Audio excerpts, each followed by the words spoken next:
Big plus in my book. Like right away when that scene came on and they were like stacking the body parts and like cutting off penises, I was like, hell yes. I was like, this is Game of Thrones. This is the stuff we come to see. All right, hello. Welcome to EJ's Movie Talk. Hey. So I just want to say real quick that we have not talked about the show. We just watched it, and we usually do movies, but of course we're going to do shows as well because we're going to review whatever we watch. So yes, this is a first reaction literally right out. I think we stopped it like 3 minutes ago.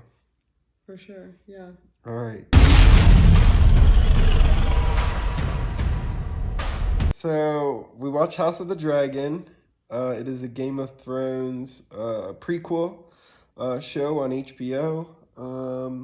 And I think it's been 3 years or something around that since the original Game of Thrones went off air, which clearly was not liked by the fans. I think there was a very strong reaction of people did not like the last 2 seasons, including us. Although we've said that even though the last 2 seasons are really bad, there are good episodes in the season. So I would watch it if you haven't seen it, but like it is pretty rough compared to the first 4 seasons. And then I still like 5 and 6. Did you like? I did. There's just like 2 episodes that were so awful, and I think people obsess over that. 2 episodes in the last 2 seasons. I think the worst episode was the last episode of the second to last season. The North of the Wall, or was it called North of the Wall? Yeah, I think so. It's where they go like past the wall, and then they're like fighting the zombies. Yeah, and Jon Snow is like doing the absolute most. It's just bad because it's not even realistic anymore, and they're like the whole thing is to kidnap a zombie for to show the queen, to say that there is an army coming, but it was for nothing. But it's just like the episode's so silly because no real characters die. It's like an action movie.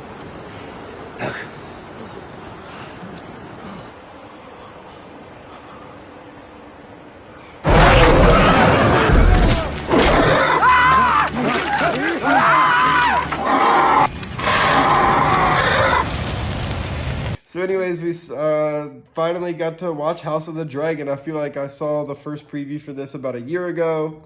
I'm not going to lie, my hype was not insanely high because the last 2 seasons sort of killed it. But that being said, it finally came out and we were pretty hyped to see it.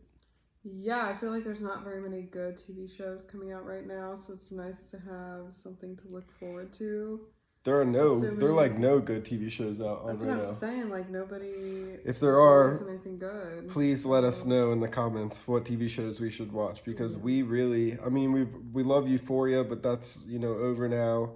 And like really we've just been watching like old movies, I think. Yeah, we haven't really had any TV shows to binge or to watch, It's House of the Dragon, it's the Targaryen family. Clearly, right away, you can tell they're all backstabbers and crazy. The firstborn child. Rhaenyra. No queen has ever sat the Iron Throne. The king has an heir, Daemon Targaryen. I will not be made to choose between my brother and my daughter. And suspicious. Yeah, they're very suspicious. I think the only character was the daughter, who seemed like a good person. The brother seems like an absolute asshole. Psycho. I'm your heir. He like puts together like this super police that goes out and like cuts penises off and cuts arms off. It was dark, but that was the first instance I knew that this show was gonna be pretty good, because I had a couple reservations before seeing this. A couple things I was worried about. One, are they gonna keep the blood and guts? Game of Thrones is very bloody. They are constantly doing the grossest kills I've seen on television, and they stayed true to that.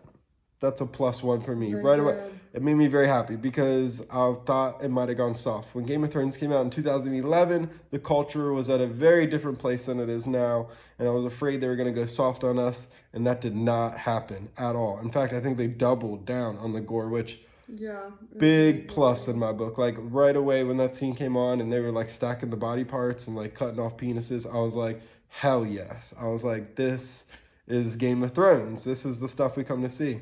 So we got the whole Targaryen family is all pretty sick and twisted. The father kills his wife to get the baby, who ends up dying, which is some tragic shit right there. I mean, it was dark, and it was a gross scene to watch. Like, it was. Yeah, I mean, he barely even thought about killing his wife. He like for a second was like, "What are you suggesting?" And then he was like, "But we can save the kid." And then like immediately like he went to doing it, and it was like. I honestly loved it because that's really what... How dark he is. Yeah, and that's really what Game of Thrones is about. They're all... The throne selfish. Has the...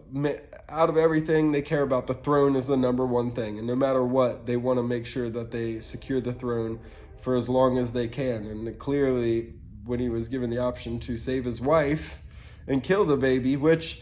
When I was thinking about later, like, if he would have saved his wife and just aborted the baby... She could have gotten pregnant again. They could have had a baby later, but this guy wasn't thinking long-term. He was thinking very short-term. Because he had a dream that it was a boy. He was greedy. He's greedy. Yeah. And, and he wanted a successor to the throne, and he wanted a boy. And then the show does another great thing, which is show us that it's a boy. So we get all hyped up. And then literally, I think like a minute later, you see the baby dead. And I was like... Beautiful. Dead. Fucking beautiful. And they don't even tell you the baby's dead at first. You just see the baby wrapped up. Like, it's messed up. Dead. Yeah, it's like a slow reveal, which is just beautifully done. And then he pities himself for his wife being dead, even though that was his choice, which just was cherry on at the top council for me. meeting, he throws a big pity party. But I honestly don't think it's because his wife is dead. I think it's more because he's like he's screwed. He just lost his successor to the throne. Now he's got to choose between his daughter and his brother. And... his brother, he, like, trusts for no reason. Like, he knows his brother's crazy, and he's still like, oh, I don't want to send my brother away. I trust him. He would never do anything to hurt me. Like, but he knows how his brother works. So I think he ain't working with a full deck. Yeah, the king is and I mean, the brother calls him out on it. He's like, you're weak, and all these people at your table are just trying to get their own benefit from you because they know you're a weak king. Which, by the end of the episode, it's true. He is a weak king. Placed my heir upon the Iron Throne. He seems all over the place to me and very vulnerable and not really secure in his decision making and emotional. He seems very emotional. Yeah, so we see right from the beginning when he gets named the king that the king is not the greatest king in the world. He's not going to last. He's not going to last, especially with these Game of Thrones people and these Targaryens and the family. They all look twisted and they all look like they're out to get him. He has it looks sort of like a grayscale. Like if you peeled back grayscale and it had that like green goop, like he's already got grayscale. In my, what is this called, a theory? Yeah. One of my theories is that the sister gave him the grayscale. Salty. I think she was mad because she didn't get chosen and she gave him grayscale. That's just a theory of mine. We'll see if that plays out. They did not, I feel like they doubled down on blood and guts. They may have stripped back the sex scenes a little bit, but actually no. There was still just sex scenes. And I'm sorry, like, if you don't like blood and guts and sex, like, this probably isn't going to be your show. But Game of Thrones was very sex and blood and guts centered, and this show did not part ways with that at all. We had a sex scene like mid-show, and then we had a whole brothel scene where the brother's doing like a speech, and he's like, one of his friends is like still having sex like during his speech. So didn't take a break. He doesn't even like pull out to like address the speech. He's just like sitting there looking at him, and I was like, good. All right. Game of Thrones did not go soft on us at all. If anything, I think, and we talked about this earlier, how HBO, like, they knew that the fans were very upset about the last two seasons. They heard the fans loud and clear. I think I forget the D&B creators, I think they got thrown off Star Wars because of the ending was so bad. And then also HBO made a spinoff show. HBO made another Game of Thrones spinoff show about, I believe, the White Walkers and maybe like the Kids of the Forest. I really don't have notes or anything on these, but they made a $30 million pilot and just trashed it, threw it away because they didn't think it was good enough. And like that to me said that they clearly want to make something that's on par with Game of Thrones, that the fans will come back to watch. I mean, it's their money machine, you know. Yeah. I think that Game of Thrones, like when it was in its prime, was like one of the biggest television shows of all time, and clearly there was, you know, watching parties, there was like merchandise, t-shirts, DVDs, like HBO like hit the jackpot with Game of Thrones. So I think when they did this spinoff, they really wanted to make it worthy of the original Game of Thrones series and give something to the fans who clearly, me being one of them, you know, felt betrayed. We invested years. I think it started in 2011 and it went all the, you know, up to 2018 or 19. And it was like, that's 10 years that you've grown with these characters. You've seen them go from kids to being adults. You've seen, you know, you've seen some of your favorite characters die. You've seen some of your favorite characters become crazy, you know. So like that is a lot of time and like emotions invested into a television show for them to all do whatever they did the last 2 seasons, which I think that HBO is very smart, and they know that the fans were very upset and they wanted to do something worthwhile. Worth it. Yeah, exactly. Well, I feel like they want to get their fans back. Yeah, because they ended on kind of a sour note. They knew the other creators messed up, and they wanted to they knew that the fans would come and watch it, and they knew they had to impress them. And I'm not gonna lie, I was impressed. For a first episode, I thought they did amazing. Jousting. Yeah. The jousting scene was intense and bloody. Yeah, it was very gory. The birth scene was very intense and dramatic. Yeah, the birth scene was the most, I think, effed up we see scene in the whole show today. Yeah, I think they get in a fight at the the birthing scene, but yeah, the jousting, they get in a fight and like rip somebody's head off. The birthing scene is disgusting and tragic at the same time. She doesn't know she's like getting killed. She doesn't know, and he's like sitting there with her. screaming. It's pretty dark. Really good. I love that they're already like, the weird Hand of the King was already like trying to get his daughter to like go. Who was 15? Who literally is like a 15-year-old girl to like dress all like sexy and show up at the king's thing in the middle of the night, which I'm like, this is some Game of Thrones shit right here. Yeah, like, hey daughter, like he's mourning a lot. I was like, at first, I was like, is he doing what I think he's doing? And then they like had that last line where he's like, put something your mother would wear. And I'm like, yeah. I'm like, that's he when we is knew doing he what I was think he's doing. sexualizing his daughter. And it was messed up. He was. So I was impressed. I mean, we went in here, we did have a little bit of hype going in because, I mean, why not? We haven't seen a new Game of Thrones episode in years. All right, so here is the fun part of the video. I'm going to let Erin go first since I started. Erin, what grade are you going to give this?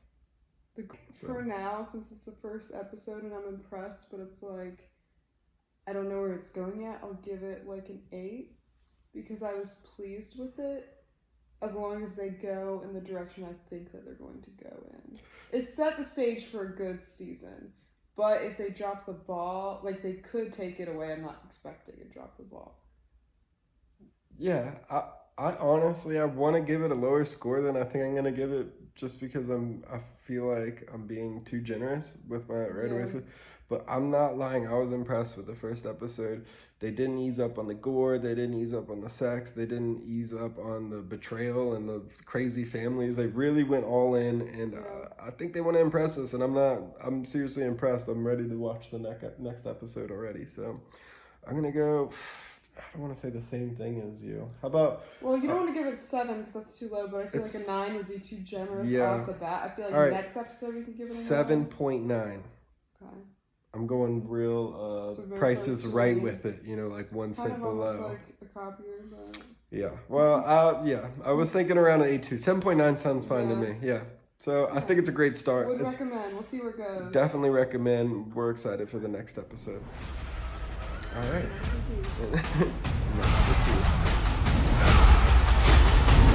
Where is duty?